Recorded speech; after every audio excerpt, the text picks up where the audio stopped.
You are looking at Julian's pronunciation guide, where we look at how to pronounce better some of the most mispronounced words in the world, like this other curious word. But how do you say what you're looking for today?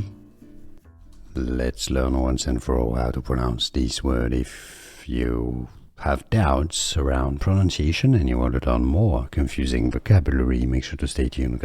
I've got tons more. I'll link to a few more for you at the end of this video. Let's break down the pronunciation here. Combustion. Both British and American English pronunciations are similar.